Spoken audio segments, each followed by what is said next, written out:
ஆம்பூரில் அருள்மிகு ஸ்ரீ கெங்கையம்மன் ஸ்ரீ எல்லையம்மன் திருக்கோவில் மார்கழி திருத்தேர் திருவிழா நடைபெற்றது. திருப்பத்தூர் மாவட்டம் ஆம்பூர் மேல்கிருஷ்ணாபுரம் பகுதியில் அமைந்துள்ள பிரசித்தி பெற்ற அருள்மிகு ஸ்ரீ கெங்கையம்மன் ஸ்ரீ எல்லையம்மன் திருக்கோவிலில் மார்கழி மாத திருத்தேர் புறப்பாடு நிகழ்ச்சி நடைபெற்றது. 3 நாட்கள் நடைபெறும் திருவிழாவில் முதல் நாளில் நேற்று அதிகாலை சிறப்பு அபிஷேக ஆராதனை செய்யப்பட்டு அம்மனுக்கு தங்க நகைகளால் அலங்கரித்து வைக்கப்பட்டது. இதனைத் தொடர்ந்து கூழ்வார்த்தல், பெண்கள் பொங்கல் வைத்து அம்மனுக்கு படைத்து வழிபட்டனர். இதனைத் தொடர்ந்து அதிகாலை அம்பிகைக்கு அங்க பிரதட்சணம் செய்தல் நிகழ்ச்சி தொடர்ந்தது.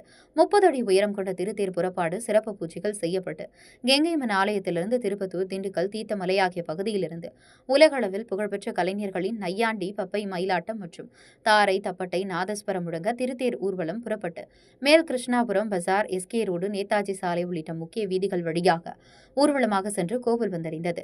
இதில் திருப்பத்தூர், வேலூர், ராணிப்பேட்டை, திருவண்ணாமலை, கிருஷ்ணகிரி உள்ளிட்ட பல்வேறு மாவட்டங்களிலிருந்து கர்நாடகா, ஆந்திரா, கேரளா, பாண்டிச்சேரி உள்ளிட்ட வெளி மாநிலங்களில் இருந்தும் ஆயிரக்கணக்கான பக்தர்கள் மற்றும் பொதுமக்கள் பங்கேற்று தேரை வடம் பிடித்து இழுத்து திருத்தேர் மீது பூக்கள் மற்றும் பொரிமிளகு ஆகியவற்றை போட்டு தங்களது வேண்டுதலை நிறைவேற வழிபட்டனர்.